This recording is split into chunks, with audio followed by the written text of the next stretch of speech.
Good morning, everyone. It's a great pleasure for me to chair this very, very stimulating panel. And I'm sure that after the panel, we will have a civil war among feminists. So the panel is about structural barriers to feminists, to female solidarity and employment. And we have three wonderful young feminists.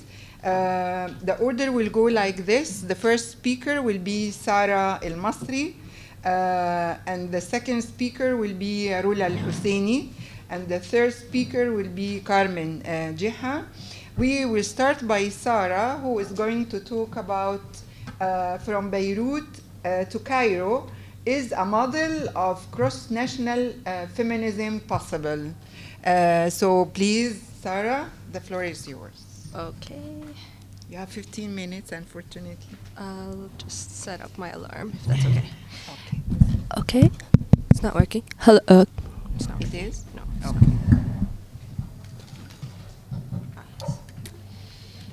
Okay, so thank you very much for having me today. And actually, what I'm really presenting today is still a work in progress. So I really look forward to hearing your feedback and comments and questions towards the end of the session. Before I start my presentation, I just wanted to share with you also my motivations behind this topic, because it's, to be honest, a made-up topic. I just moved to Beirut 4 months ago. And before coming here, as you might be familiar, the public space in Egypt is getting narrower and narrower for researchers, academics, and also journalists, and people who mainly work in the public sphere. So since I was there, actually, I had friends here in Beirut, also colleagues who relocated from Cairo to Beirut to have the space here and the freedom to actually work in civil society and in academia. So I was really looking forward to sort of experiencing maybe something like the experience we had back in 2011, until 2013, where there's still an environment for a thriving civil society, academic freedom, and so on and so forth. So I started working on this project with Lebanon Support, which is a research center here located in Lebanon, working on civil society and provides a platform for civil society organizations. And mainly the project I was working on was to document social, historical, as well as political events here in the feminist movement in Lebanon in the 20th century. So basically my job was to document not just those events, not just those figures, but also the progression of the movement throughout the 20th century. So from day one, I had to be involved with a lot of archives, a lot of memoirs from pioneering feminists here that I wasn't really familiar with, never heard of, unfortunately. However, what I really found out when I started reading those memoirs was really amazing. I knew about the Nahda experience from the Egyptian side, but I never really heard of it or heard the other side of the story of Beirut. So I started seeing that this actually resonates with a lot of themes that I was reading about before that are related to transnational feminism. And though this is a new or a recent definition that was created towards the end of the 90s, I actually thought that we could read it maybe back in retrospect and see how maybe back in those days there was indeed sort of a model of transnational feminism. However, it didn't stop there. I wanted to actually see whether this model is carrying out or carrying on to the future. So, so basically what I'm doing in this paper that is ongoing and the study is still fresh, I'm trying to look at both sort of paradigms. The Nahda experience, as well as maybe in the next phase of this paper or this project, it would be more of the modern sense of feminist movements in the current time. So I'm looking at literature from the transnational feminism, as well as something that people here familiar with social movements would identify as ideational diffusion or tactical diffusion. So these are the two sort of interdisciplinary frameworks that I'm operating under. And just to provide you very quickly with a definition for transnational feminism, it's been identified as a response for international global feminism, and it's mainly came as a response to concerns of feminists of color, third world feminists, and it's bound to actually movements that are organizing cross borders. And it's basically want to articulate the relationship between gender on the one hand and those scattered hegemonies such as global economic structures, patriarchal nationalism, local structure, domination, legal, judicial oppression on multiple levels.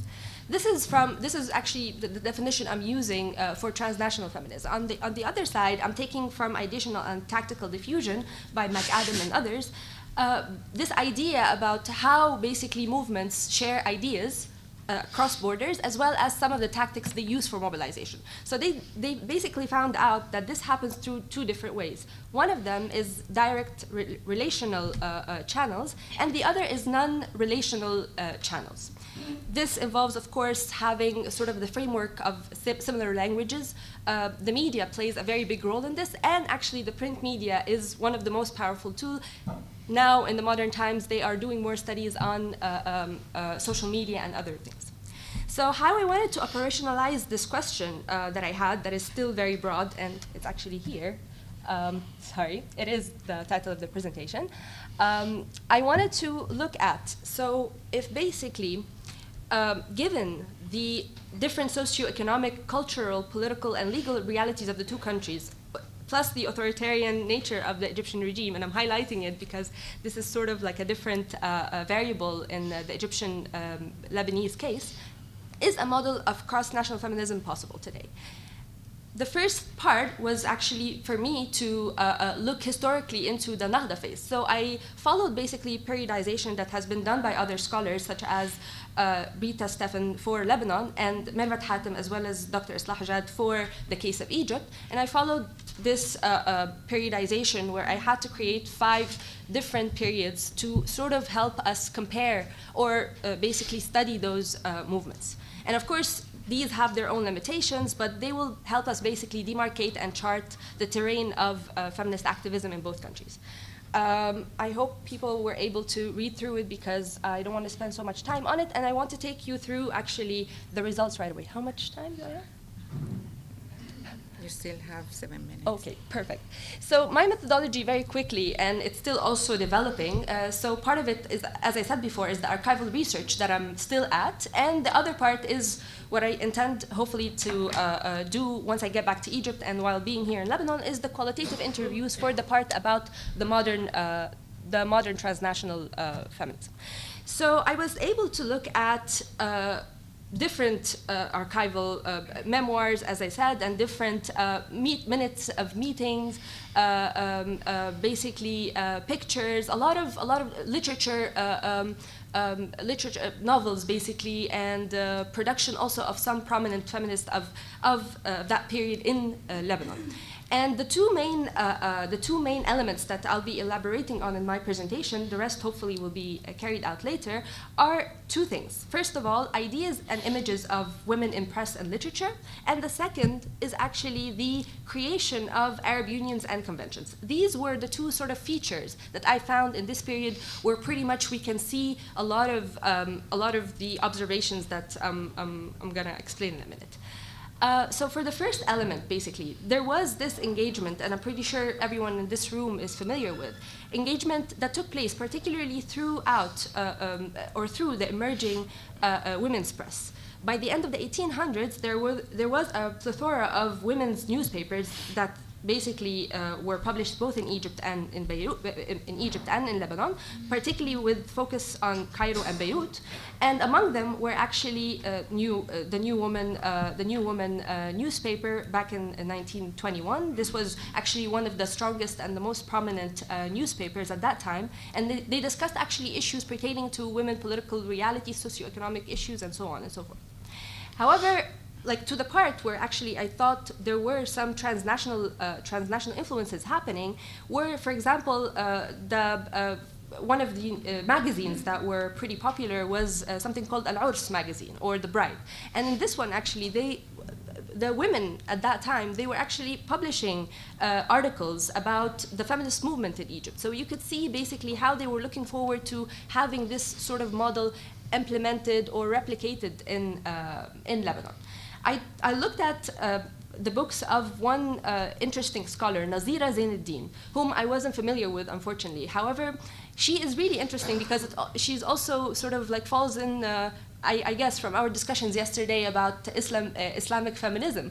I was really surprised. She has been, and she's taking credit for that on the biographies on her, she was among the first to actually issue this or debate the issue of veiling and unveiling here in Lebanon, even though it was concurrently being discussed also in Egypt at that time.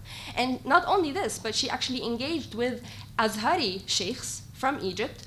In her book, you can see that she's addressing some of the Azhari sheikh, and she's actually going tit for tat with them, going line by line on some of the issues and the correspondence that were taking place between them. They wrote her letter, and she responded back. And it's really amazing, even though the language is a bit, of course, it's very religious in the religious discourse. However, when you actually get to see the response from her side, it gets really interesting. So, for example, she responded to the Azhari sheikh saying, those who say women have to have a deficiency in their wisdom and religion, I say to them that it's not the interest of Islamic Ummah, nor is it honorable that half of the nation are regarded as deficient in their wisdom and religion. Not is it in any man's interest to have their mother, daughter, sister, and so on. So this was actually one of the responses she sent to the Azhari sheikh. I take another example, actually, of the literature, and maybe some of you are familiar with it. It's basically one of the primary sources where there's this very interesting picture of Marie Al-Khazin, who is not a feminist figure. She's basically a very normal girl in the north of Lebanon who managed with her sister, I think, or one of her relatives, to take this picture in contestation to actually some of the narratives that were circulated in the Lebanese media at that time, particularly the Lebanese newspapers, that were building on Qasim Amin's arguments. And basically, this reading, actually, that I'm explaining to you, no one really explained it except for, I give the credit to Dr. Yasmin Nabashi, who was able to actually get to those pictures and study them from a feminist perspective. To the other side, basically, to conclude in 2 minutes. 2 minutes, okay. So the other element actually that I want to explain very quickly is basically the creation of unions and conventions. As you may all know, the most famous case is actually the AFU, which is basically the Arab Feminist, the Arab Feminist Union of Women, which was established in 1944 under the leadership of Huda Sha'rawi. However, one case that is not very familiar to a lot of people is what preceded that union, which was a Lebanese union back in 1928. And this Lebanese union progressed into an Arab union that actually put under its auspices Egyptians as well as Syrians. And for me, this was a very interesting piece of information, because we're always sort of like shedding light on the AFU as being this very unprecedented achievement for women. And basically, reading the memoirs of Ambara Khalidi, she was talking about one of the members of the union as well as Huda Sha'rawi and the relationship between them. The member I am mentioning here is basically Ibtihaj Qaddura. And her relationship with Huda Sha'rawi, this is also an interesting dimension that is not very much highlighted. She was saying in her memoirs, although I was never fortunate to enough to meet her in person. Her is basically Huda Sha'rawi. The Arab feminist renaissance owes her and her achievements a great debt of gratitude. She must be counted in the very first rank of women who fought for the achievement of Arab women. So on and so forth. I get to the interesting part. We here in Beirut, we closely follow. Oh, sorry, I'm almost done. We follow follow news of the Egyptian feminist movement. Our hearts are filled with pride for their achievements, and their actions can be considered a historic landmark for the feminist movement all over the Arab world. So I know I didn't maybe answer the question that I started with, because still my research is ongoing and it's still not fully done. However, the more I read actually in those memoirs, and the more I get surprised by them, and the more actually I'm left with more questions. So I'm leaving those questions to you so that you could maybe help me to answer them.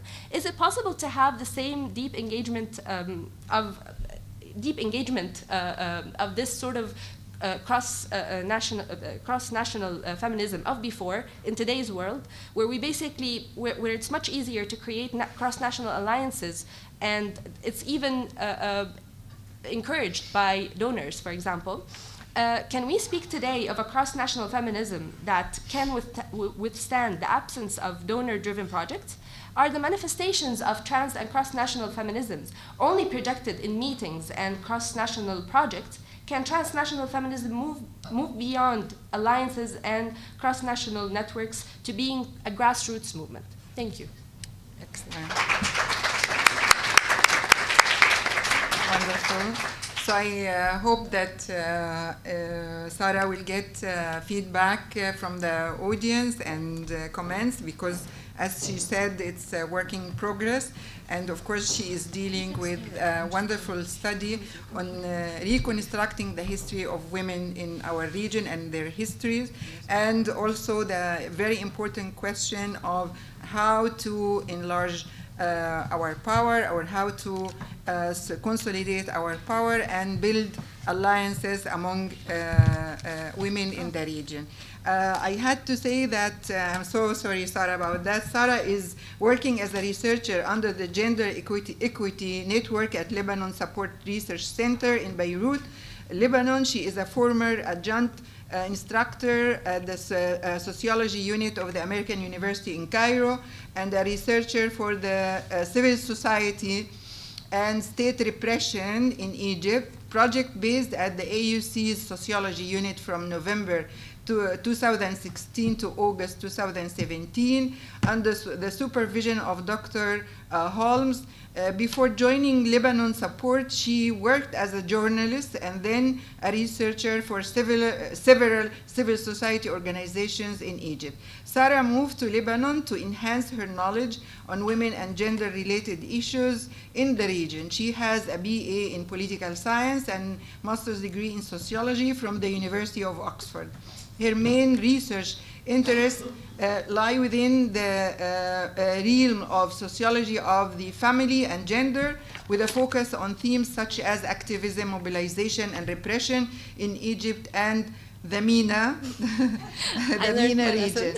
For her future PhD project, she intends to examine the family as an ecology of political mobilization during the time of the Egyptian uprising. So I move now to our next speaker, Rula Al-Husseini, Lund University, who is going to talk about gender and sectarianism, women's political representation in Iraq and Lebanon. Rula is a new senior lecturer, associate professor with the Center for Middle Eastern Studies at Lund University in Sweden. She has previously held positions at Yale University, Texas A&M University, the Graduate Center of the City University of New York, the George Washington University. Her areas of interest include Middle East politics, gender in the Middle East, political Islam and Shiism. And her first book, Pax Syriana, Elite Politics in Post-War Lebanon, was published by Syracuse University Press in 2012. The book, which was based on extensive fieldwork, analyzed power sharing in the Lebanese political system in the post-Civil War period between 1989 to 2005, and examined the role of Syrian hegemony in underpinning the stability of the Lebanese state. She has also published on Hezbollah and on Lebanese Shiism, and is currently preparing an edited volume on this topic. She is also, I told you, civil war. She is also in the process of writing her second book manuscript, which addresses the political representation of Arab women after the 2010-2011 Arab uprising. This manuscript is based on work commissioned by the Center of Women at the United Nations Economic and Social Commission for Western Area, UNESCO, and uses interviews with civil society actors and Arab government officials to analyze the impact of grassroots and external pressure on women's political rights and representation in the Arab world. Rula, the phrase. Sorry, guys. Yes. Thank you. This is not. Yeah, I'm fine. I don't think this one is working.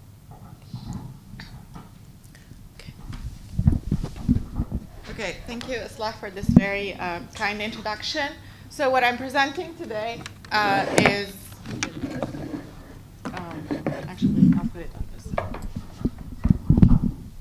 So what I'm presenting today is a chapter from this book that I am trying to write on women and political representation in the Arab world after the Arab uprising. So comments, especially on the typology I am presenting, are more than welcome. I've received a lot of pushback, especially from practitioners, about my typology.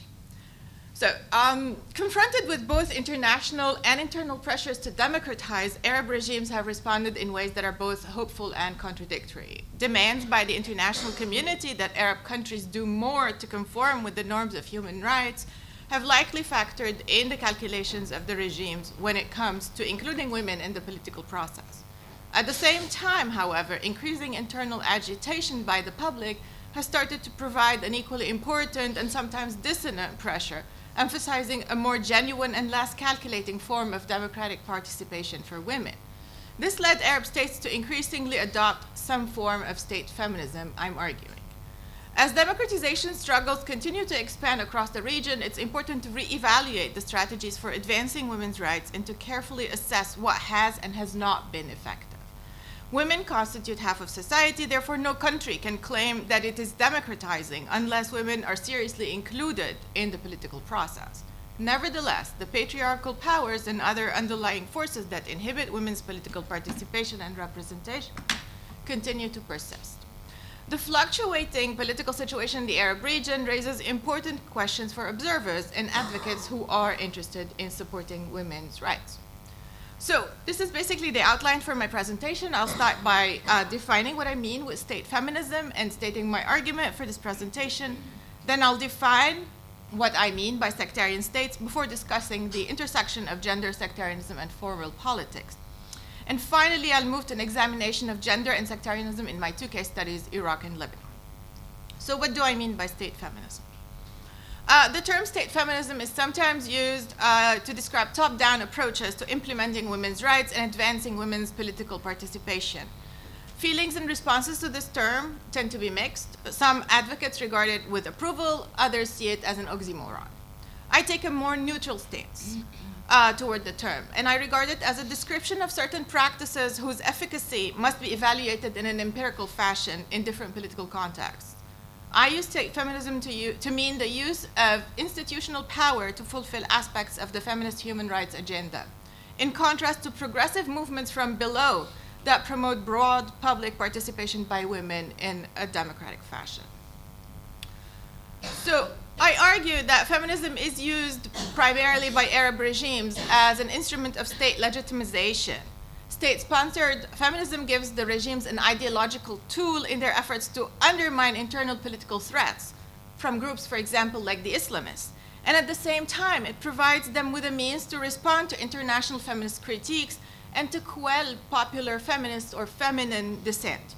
By giving the impression of modernization and deep-reaching reforms, state feminism in the Arab world seeks to co-opt the impetus towards human rights and democracy, and these results are mixed in terms of their substantive impacts for women. So this is the typology I'm developing. I'm arguing that various countries in the Arab world have different historical trajectories when it comes to their adoption of state feminism, pretty obvious, and I'm dividing these states today into 5 categories. So, traditional resilient monarchies, Morocco and Jordan, rentier states, Algeria and Saudi Arabia, and I know they're very different. Countries in transition, Egypt and Tunisia, transition to what? We don't know. It might be backsliding to authoritarianism, might be towards democracy. Sectarian states, Iraq and Lebanon, and conflict-afflicted or affected states such as Libya, Syria, and Yemen. And in my book project, I focus on the first 4 categories only. So in this presentation, I will only address one of these categories, namely sectarian states. where I argued that state feminism has been less successful because of the nature of the political system. Indeed, the greatest triumphs for state feminism approaches are, I think, associated with stable, non-sectarian, and non-fragmented regimes. In the sectarian state category here, I will look at pro-women legislation and women's representation in the executive and the legislative. So what are sectarian states?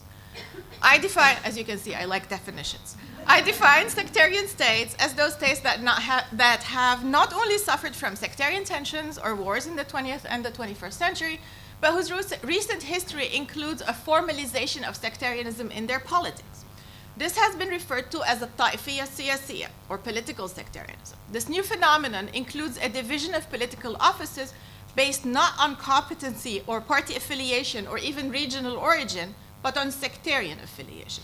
It also means that people vote for sectarian leaders as they expect service provision from these leaders. And this concept has been defined by Ismail and Fuller as, quote, the institutionalization of social differences through governmental policy, chiefly through the distribution of office, power, and resources according to a person's or people's affiliations, end of the quote. Political sectarianism has involved a tug of war between the different ethnic or sectarian groups to acquire a share of the spoils of the state. Lebanon is a perfect example. This divvying up of shares has even acquired a name, muhasasa, or apportionment. It also entails widespread grand corruption among political actors who use the state as their own cash cow, and also implies the entrenchment of neo-patrimonialism and endemic corruption. So the impact of neo-patrimonialism and corruption on women's political participation and representation should not be underestimated. Women often refuse to be associated with so-called dirty politics, as they know that societal misogyny will lead to harsher repercussions for them than those that men face. Patriarchy manifests itself in how female politicians are perceived by the general public and the social requirement that they project an image of moral purity. This is a double standard that does not apply to men and affect women's political representation. So gender and sectarianism. Sectarianism and the inclusion of gender in politics are sometimes seen as incompatible in the sense that, as explained to me by an informant here in Lebanon when I was working on my first book, he said to me, you cannot have quotas for women in addition to all the pre-existing quotas that we have, because that would make the system too complicated. That was his argument. This facile claim hides an entrenched patriarchal reasoning. In a society ruled by religious laws which are interpreted by men, where religious leaders often play important roles, think of the Maronite Patriarch or the Marja'at Taqlid Sistani in Iraq, and where access to state resources is based on clientelistic relations and not on institutions, women are not entrusted with political leadership.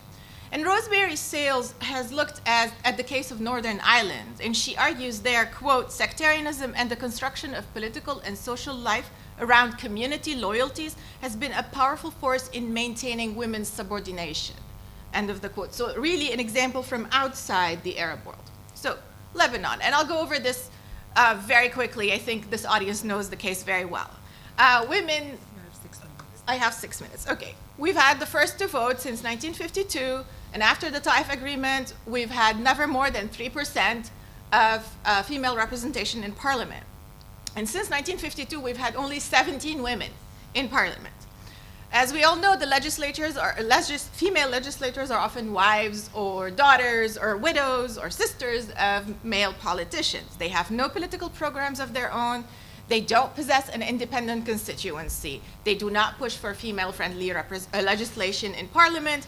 So we can see them as representative of their sect and of the male politician for whom they act as agents, not of women in general. In the executive, we've had women in only since 2004, so after the Civil War, the number of female ministers has never been more than 2 to 3. And they're known to have been chosen by a particular male politician who plays an important role in the sectarian distribution in the country. They have not left any political imprint. They have not been able to run for office afterward in their home district. They have no political clout or constituency. So it is family linkages and clientelistic relations rather than competence that have determined whether women are included in the political process or not. Neo-patrimonialism has been the main reason for women's inclusion in the legislative and the executive in Lebanon. Now, As the state is relatively weak in Lebanon and state interests have been hijacked by different sectarian interests, state feminism has never been employed by the Lebanese state as a way to shore up its credentials or to project an image of reform or modernization. And one of the many paradoxes of contemporary Lebanon is its very westernized looking, a liberal female population juxtaposed to a very patriarchal and archaic law system. These issues are still ruled by sectarian interests. I think the Iraqi case is much more interesting. So we've moved from a supposedly secular state under Saddam Hussein to a sectarian state in post-2003 invasion period. We see also a shift in the form of state feminism employed by the Iraqi state. The scholar Zahra Ali outlines two periods in Iraq. The first period of state feminism, she outlines it as being from 1970 to the mid-1980s, and clear state policies were promoted to push for women's rights. So this is when the Iraqi constitution declares its desire to liberate Iraqi women from backwardness and from colonialism and to guarantee the equality of the sexes. Women were granted the right to vote in 1980. And these reforms aimed at questioning the patriarchal norms in place, replacing the authority of the paterfamilias by that of the head of the state. These reforms were partially helped by Iraq's engagement in the Iran-Iraq war at the time. The second period starts from 1985 and is exacerbated by the Gulf War. It is marked by an economic and political weakening of the Ba'ath Party.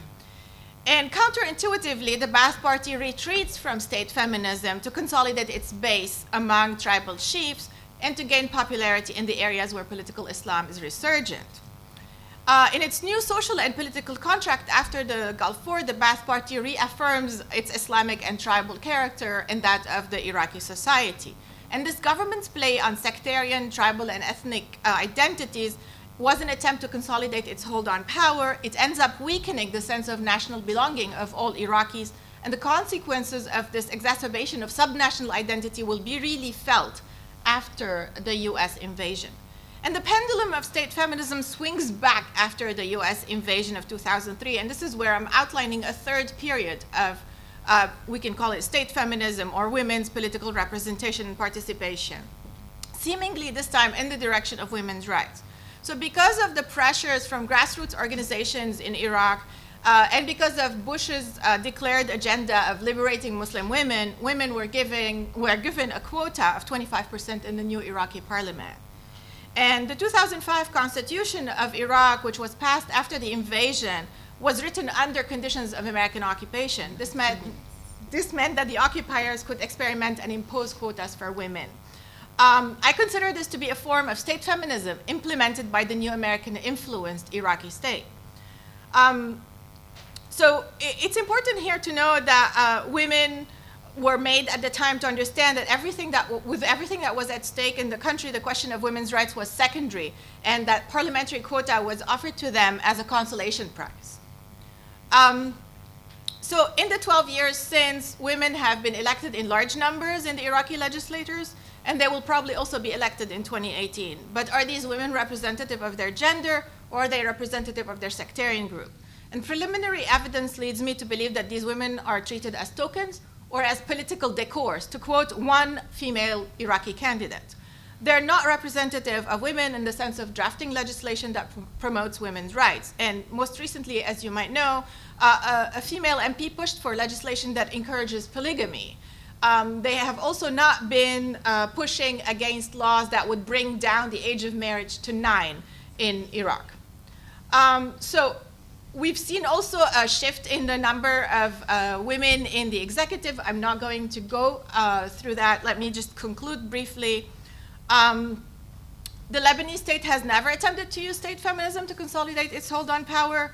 We don't have any quotas. We don't push for pro-women laws. And the end result is 17 women since 1952 in parliament, a handful of women in the cabinet, and all these women beholden to the men in their family or to male sectarian leaders. They're not representative of women's interests. Iraq, as I said, is far more interesting. We see these 3 periods of feminism, and with 2003, a new period of state feminism in Iraq, arguably in the direction of women's rights, but not really substantively. So we end up with, I have maintained elsewhere, as I said, this is a book project, that in non-sectarian states, state feminism is of benefit to the state as it legitimizes the role of the state as a force of modernization. To the extent that the leadership of the state wills it, this modernization may even benefit women. I'm now arguing that in sectarian states, any participation by women is almost entirely as proxies of the male leadership in their sect.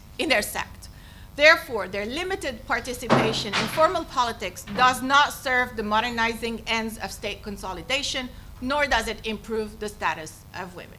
Thank you for listening. Yes, sorry. I'm going to switch. Can I switch? Yes, of course. Thank you so much, Rula. I just cannot, hold myself. Yes. Just a very short comment. We don't born sectarian. We become sectarian. Of course. Borrowing Simone de Beauvoir.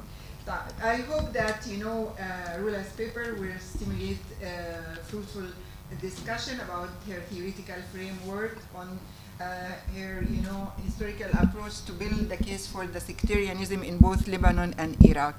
Our next speaker and last one is Carmen Jiha from the American University of Beirut. She's going to talk on sectarian power and sharing sectarian power sharing and the myth of women political empowerment in Lebanon. Carmen is an assistant professor of public administration at the American University of Beirut. She teaches courses on public management, organizational development, and civic engagement. Carmen's research on gender equality focuses on the influence of political systems, particularly power sharing, politics on women's political participation and representation. She also works on power sharing, civil society, and protest movements in the Arab region. Carmen is the author of Civil Society and Political Reform in Lebanon and Libya, published by Routledge in 2016. In addition to her academic career, Carmen has a decade of experience in the development sector, having worked with grassroots movements, governments, UN agencies, and NGOs in Myanmar, Lebanon, Tunisia, Libya, Saudi Arabia, Kuwait, and Iraq. She has advised and consulted international and local organizations on issues including social cohesion, constitutional development, voter education, and women political participation. She holds a PhD in international relations from the University of St. Andrews and a BA and MA in public administration for the American University of Beirut. She has been a visiting scholar at the Watson Institute at Brown University in summer 2015. She will be hosted a visiting scholar at the Weatherhead Center in Harvard University for the spring 2018. Carmen is a member of the National Commission for the Lebanese Women. Carmen. Thank you, I just realized that my biography should let me say before I present this research, guilty as charged. So it's difficult to present this work. First, I want to say that this is part of, as well, an ongoing research. I leave tomorrow on my sabbatical, and so all feedback, whether now or over coffee, would be welcome. The main data collection from this project was funded by the Knowledge is Power project at AUB, and I want to thank Professor Charlotte Karam, who's here today. The project benefited a lot from methodological feedback, theoretical framework, and whatnot. I'm also doing a similar project looking at gender and like civic education programs. And so this type of work, the research I'll present today, falls into two types of framework and two types of potential implications. One is on the critique of democracy promotion and donor aid, and the other is on power sharing and sectarianism. And for both, I'm trying to look at new institutional theory and look at both pedagogy, program funding, a question of donor influence over the content of women political empowerment, but also on pathways and the way that norms are gendered and not gendered in the case of Lebanon. So these are two, not conflicting, but like confusing. And so the title is Sectarian Power Sharing and the Myth of Political Empowerment, Women's Political Empowerment. And the presentation will look briefly at research methods, and I want to focus really on points 3 and 4, where I look at the logics of women's political empowerment and the real challenges that the data shows. And I've picked some qualitative quotes which I think follows nicely after Rola's presentation, that really like sort of zooms in at the experience of the case of Lebanon and then try to look a little bit more macro. So just some snippets. I'll not discuss the background. I think Rola's presentation discussed well the background. Just to say that power sharing and sectarianism put together creates a really path-dependent outcome on patriarchy, but it also creates a lot of informality in decision-making, right? So decision-making in politics is secretive, it's done outside of state institutions, and it is about dividing shares of power. So this is really a system that is not easily accessed by men and by women alike. A very particular type of men end up accessing this system. And so the question of politically empowering women becomes even more problematic. Like I said, this presentation, but I'm also looking at other types of presentation, really looks at how path dependence, and I quote Mahoney and Snyder on this, is premised upon the assumption that really historical decisions bind and create very limiting options for change in that system. And so it becomes very difficult, it's strategically difficult to include women in a system that has historically, since the Ottoman Milli system, left women out of decision-making power. Researching the myth, I looked at programs on women's political empowerment. I'll not name them, but I'm happy to talk about them. I participated in designing a few, and I'm guilty as charged, that worked on women political empowerment. So I took the manuals, the literature, some of the tools, some of the topics, and really looked at what are these programs trying to teach women. And I also spoke to around 45 women that participated in this program, but also through the KIP project spoke to around 27 women who've tried to be in politics in Lebanon. So a little bit more biographical. How did you join? Why did you join? What happened? And I really tried to put these categories together. And I argue that there's like 5 logics in these types of programs that I've picked up, and I want your feedback on. First, women are less informed than men about their rights to participate, and so they're underrepresented. They don't know. Even if women wanted to be represented, they're not capable, they're not trained of doing so. They can't. But if women work hard and acquire certain skills, they can and they will succeed. But they really have to work hard. There's no difference really between men and women, but women just need to learn to campaign better. So it's not about having more women, it's about having women do a better job trying to access power. And the last one is not having enough women in parliament is just, it's not democratic. Like, this is why we need more women. It's not necessarily because women are better, but because they can and they should be represented, right? So it's very normative. It's placing blame in a certain site of inquiry, right? Certain place. Instead, what the data says is that there's 3 key challenges. Number 1 is what I call the challenge of access. So the spaces and structures of decision making. And I'll pick a few because I think it gives a flavor of the data. These programs, quote 1, taught me excellent public speaking skills, but I really have nobody to speak to. I'm unable to make it to the meetings where electoral lists are agreed upon. Those meetings happen after 10 p.m. and there's no way for me even to be there to practice my excellent public speaking skills. The trainer thinks that this must be Sweden. Some of them say Switzerland. And that if we go to our party, we can lobby internally. So this is a structural issue, right? It's the presumption that political party structures, parliament, committees are accessible, that women can go advocate for herself, right? Just like a man would go advocate for himself. But the participant is saying, this is not how it happens here, okay? Decisions are secret, they happen late at night, it's not accessible. Decisions are taken, another quote, in Tehran and Riyadh. How will I ever be invited to those meetings? So question number 1 is a question of accessing women, and this is why I really call it, it's sectarian and it's power sharing. So this combination really makes it inaccessible. The second one is what I call the challenge of feasibility, whether financial, legal, or social infeasibility. No one takes me seriously, even though they all know me. They call me the pretty lady, beautiful face, cute darling. I just don't see that I'll ever be seen as their equal. A last quote, I'm worried to run in my district as a divorced woman with no kids. I think they see me as a failure. Another common set of replies, like the husband, the father is very supportive, right? So one of the participants said, my husband is very supportive and I'm very thankful for that. But even with all of his support, he really does 10% of the job. So realistically, I will never run for office, but I enjoy these training programs because they're networking opportunities to meet other women. And the third is a challenge of patriarchy, right? So masculinity of politics, oppression. Have you seen like Lebanese TV lately? It's aggressive, it's masculine, there are no precedents, there's no example of women in politics. I love my country, but politics is too aggressive for me. I would hate to have to act like them, meaning the men, and need to shout and to bribe my way to get on TV every day. For example, I love learning new things. I come to these programs to learn, but I would hate to end up in parliament. Who wants to be in such a terrible position and get constantly harassed by people and blamed for the country's problems? Let the men do it. Okay? This research takes place perhaps less than a year after the garbage crisis in Lebanon. Okay? So people are throwing garbage bags at the women. Say, I don't want to do that.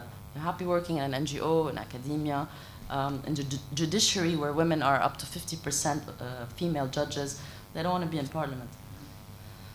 Trying to theorize this, so I theorized the myth of women's political empowerment, first as a tool, and I promise I didn't read Rula's manuscript, for legitimizing sectarian power sharing, encourages women to participate without giving them a voice and a seat at the table.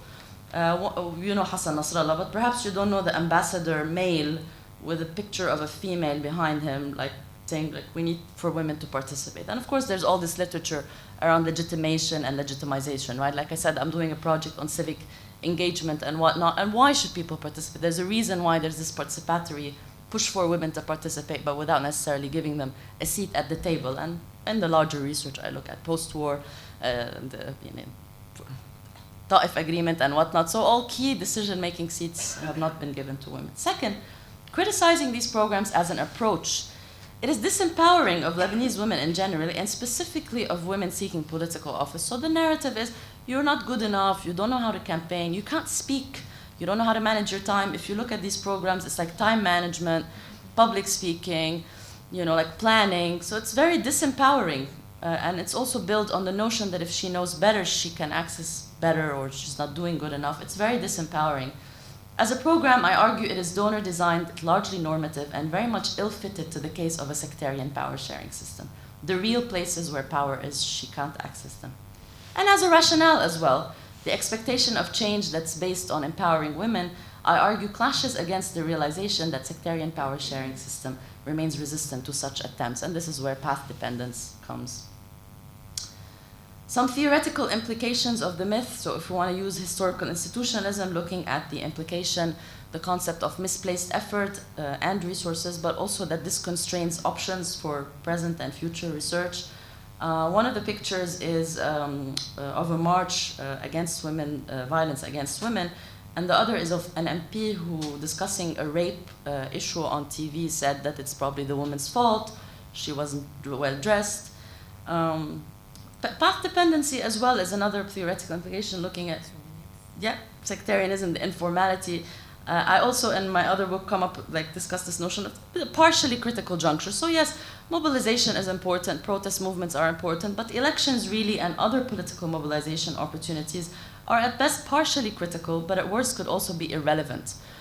Just the last few months, the women's quota didn't pass. Yes, some women will run, but this won't be a critical juncture in terms of changing the representation of women. I'm done early, so I didn't mean for this to be as pessimistic, but this panel, thank you. Yeah.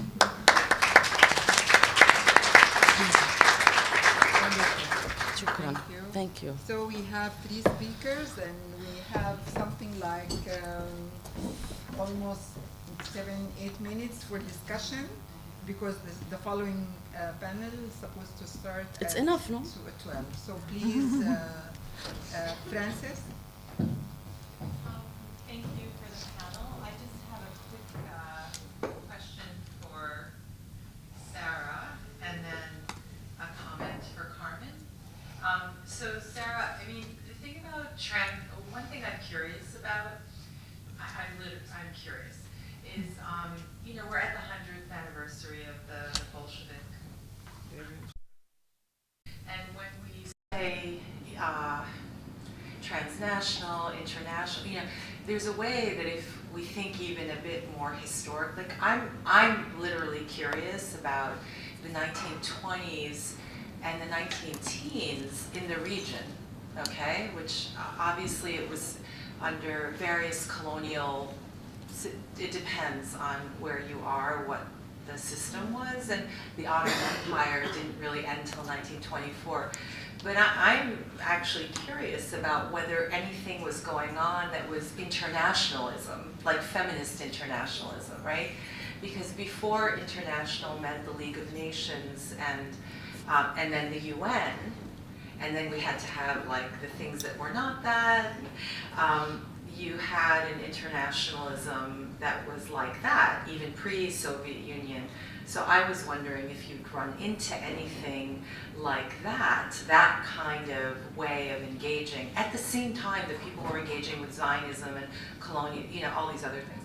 And then for Carmen, I'm sure you do this in your bigger work, but the elephant in the room is the assumption that the donors want, that the donors want democratic systems, or they give a shit that it's a sectarian. In fact, they want the systems to essentially stay, whether it's Saudi Arabia or Iraq or Lebanon, as long as they work for them. So that's what often frustrates me with. I was fascinated by the empirical, in both Rula and Carmen's sort of empirical analyses of sectarianism, but I do think it's like being in a paper bag, and then what about if you break out of the bag, then, they don't want that kind of transformation. Thank you.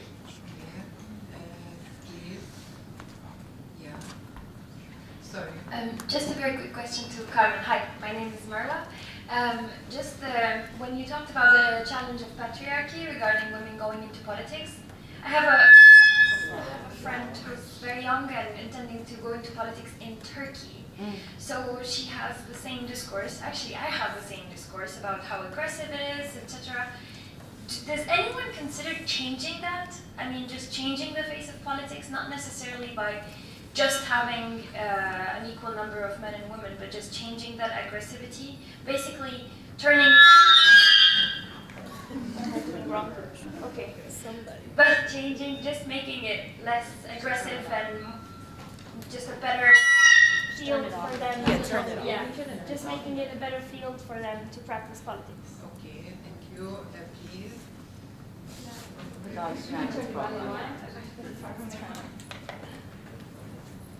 Keep it away from your. Yes, my question is relevant to that. I wonder, for the last two presentations for the women parliamentarians in the sectarian system, was it not possible for any women parliamentaries in the history of Lebanon or Iraq after the current system to cross their boundaries, sectarian boundaries and identity? So was there any women parliamentarian who defended women's rights or human rights, even though they knew that they would be criticized by their own sects? I wonder whether there are any examples, or the system pushes them to just stay in their authorized boundaries. Please, anyone else? Just one.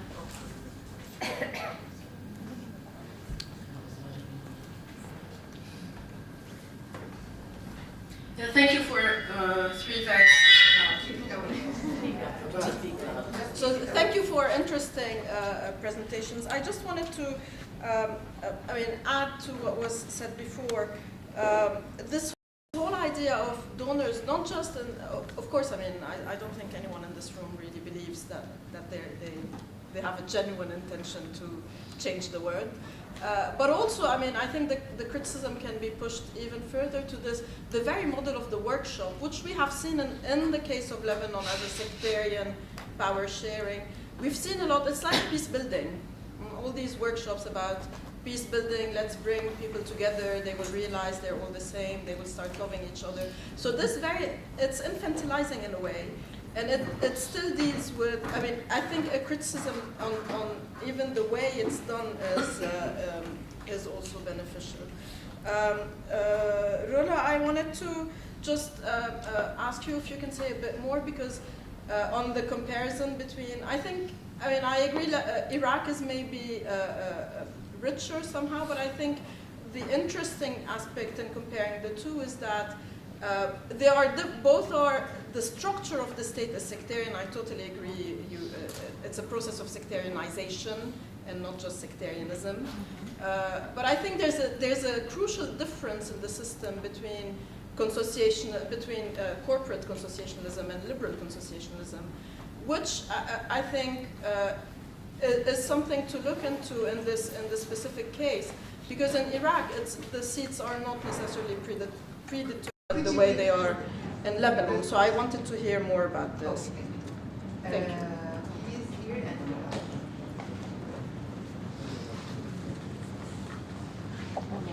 maybe you don't want the mic. Can you give it to her, please? Thank you.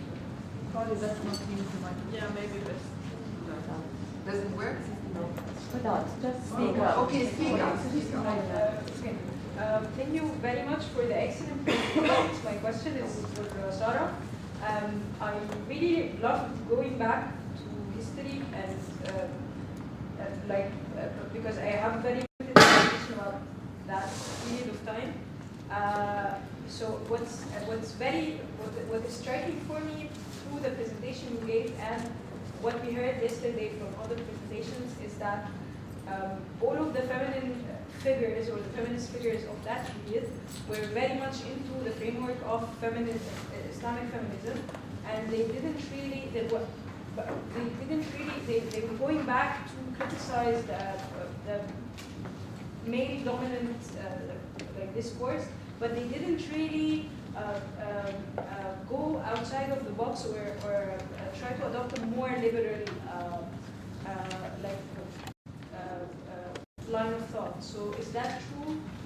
Was there some silent voices where some women really adopted a more liberal way of thinking, but like the women you showed in your presentation, dressed up like men, or yeah. Oh, thank you, Huda.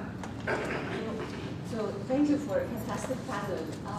I just wanted to bring up this issue of, how quotas, the whole issue of quotas of women is probably one of the most controversial, contentious issues amongst feminists in the entire world, right? And there's always this, but I worry,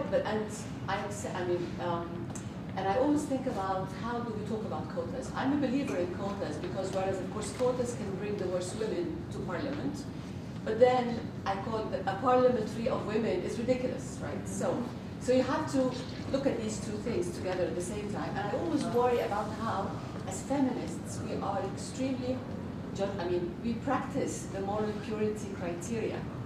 We apply the moral purity criteria when we talk about women in parliament. And we don't really, all these men represent sex rights. But we're not blaming, somehow we're accepting that as the norm. But then when women, so I just worry, you see what I'm getting. So this business of women not representing women's issues, of course, and we have so many examples of that. But I wonder how we can problematize this approach, because first, we're applying to a standard that we do not apply to men, so unfair. So we have to go beyond that. And second, I think we need to have differentiated stories. So I'm following up on this question here. So were there other histories? Are there stories of women who've managed to go beyond their sex, for example, and therefore maybe this little story created something that was different somewhere? I don't know, I'm just asking. So, but this issue of quotas, I just want to... Thank you. Okay, so the few of you have less than 2 minutes to answer all these questions. I'll give 1 minute to each one. Each speaker, please. So we start going through Yeah, well, I think I'll be the shortest because actually for Dr. Hasso, actually to answer you, indeed there was actually in the 1800s from the sources I consulted so far, I think it was 1870s or even a little bit before, there was this conference for women actually in Rome, and I think back in, of course, there was another conference back in the 1920s in Paris, and I think elsewhere also, that Huda Sha'rawi herself was invited to.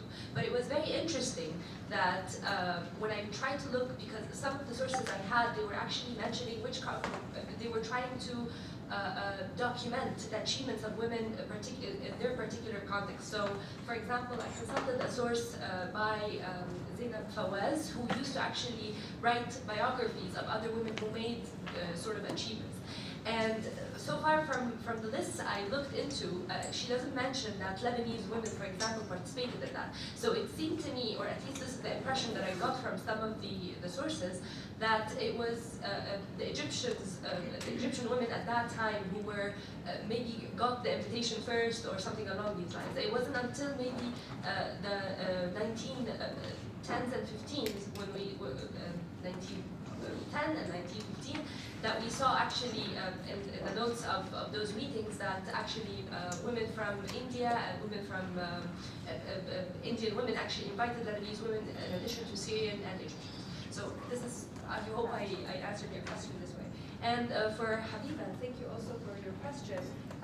There were definitely, particularly in Lebanon, there were women who were actually publishing in French. And I think this also gave them some sort of maybe a leeway to actually publish their own progressive ideas, if you want to call it that way. But so far, again, from the people and figures I read their biographies, they were all sort of working within the religious sort of framework. However, they were also very, like, from the work of Nazira, and it's really fascinating to see what kind of ayat and what kind of religious preferences she's using. She's trying sort of to take down the establishment, but like in a very nice way that doesn't really anger religious figures as well as she. However, to surprise you, actually towards the end of, I think, before she dies, or maybe a little bit before, she was actually accused of apostasy by sheikhs at the end of the day, even though she was claiming in her book, throughout the book, every couple of sentences, she say, I'm a believer, and I'm abida wa mu'mina, but like still, at the end of the day, they accuse her of going beyond sort of what she should as a woman. So thank you. Carola? Yes, thank you very much for these questions. Let me address the question about crossing boundaries, defending human rights.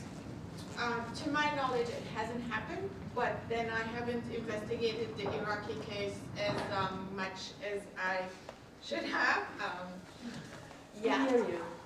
Okay. Yeah, keep going. So yeah, I still don't know about Iraq very well in depth, but I don't think I can notice any case of boundary crossing in Lebanon. The comparison between Lebanon and Iraq in talking about corporate and liberal consociationalism, I'm not sure I would call either of them liberal consociationalism, so I'm not sure what you mean by that question, but maybe we can talk afterward.